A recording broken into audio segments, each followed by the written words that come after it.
একটু বাহিরে গিয়েছিলাম, আকাশটা দেখে খুব ভালো লাগলো মাশাআল্লাহ, তাই একটু ভিডিও করে নিলাম। হ্যালো এভরিওয়ান, আসসালামু আলাইকুম, ওয়েলকাম টু মাই চ্যানেল। আশা করি আপনারা সবাই ভালো আছেন। আমরা আল্লাহ তাআলার অশেষ রহমতে ভালো আছি। এই যে বাড়িওয়ালা আঙ্কেলদের রুম থেকে মিষ্টি পাঠিয়েছে, আলহামদুলিল্লাহ ওনার ছেলের বড় ছেলের বিয়ে ঠিক হয়েছে তার জন্য। আর এই যে এখানে আমি সেমাই রান্না করে নিয়েছি, হাজবেন্ড এখানে বাজার এনেছে।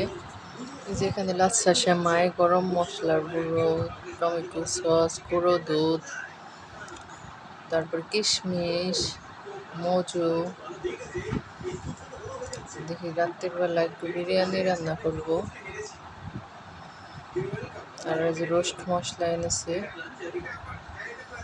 এখন সব কিছু একটু গুছিয়ে নেব। রোস্ট রান্না করতে চেয়েছিলাম, আজকে রান্না করব না, যেহেতু বিরিয়ানি রান্না করবো। কাবাবে যে এখানে কলা এনেছিল অনেকগুলো, আসলে কলাগুলো অনেক বড়, একটা অর্ধেক খেলে পেট ভরে যায়। যে খেয়েছি, খাওয়া হয়েছে আমাদের। আর এই যেগুলো রেখে দেবো।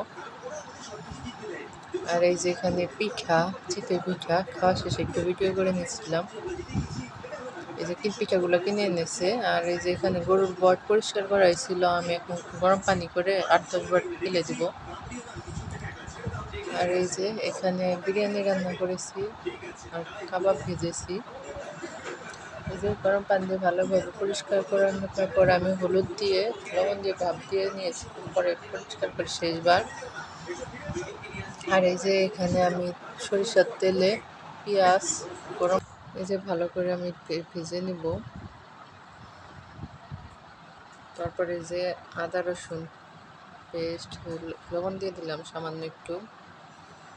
আমি যেহেতু পেঁয়াজ বাটাটাও দিব, এই যে পেঁয়াজ বাটা, আদা রসুন বাটা দিয়ে ভালোভাবে মশলাটা কষিয়ে নিব। এক একজন এক একভাবে রান্না করে, আসলে কেউ ভুনা খায়, কেউ ভাজি খায়। এই যে এখানে মরিচ গুঁড়ো, ধনিয়া গুঁড়ো, হলুদ গুঁড়ো, জিরা গুঁড়ো, গরম মশলা গুঁড়ো দিয়ে ভালো করে ভেজে নিব। আমি আস্ত গরম মশলাও দিয়েছিলাম, সরিষার তেলে দেওয়ার কারণে বোঝা যাচ্ছিল না। এই যে এখন আমি ভালো করে কষিয়ে নিব, মশলাটা কষিয়ে তারপরে যে বটগুলা দিয়ে দিব।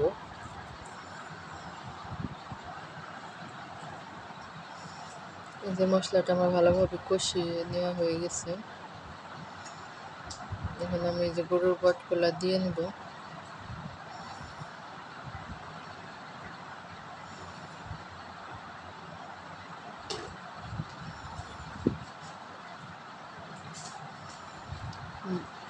এই যে ঢাকনা দিয়ে ঢেকে দিয়েছিলাম, পানি উঠেছে। এখন ভালো করে কষিয়ে পানিটা শুকিয়ে আবার একটু সিদ্ধ হওয়ার জন্য পানি দেবো। আসলে একটু সিদ্ধই হয়ে গেছে, যেহেতু আমি 8-10 বার পানি ভালো করে ফেলে দিয়েছি। এই যে চুলে পরে আর আমার ভিডিও করতে মনে নেই, ছবি উঠে রেখেছিলাম। এই যে সবাই ভালো থাকেন, সুস্থ থাকেন, আল্লাহ হাফেজ।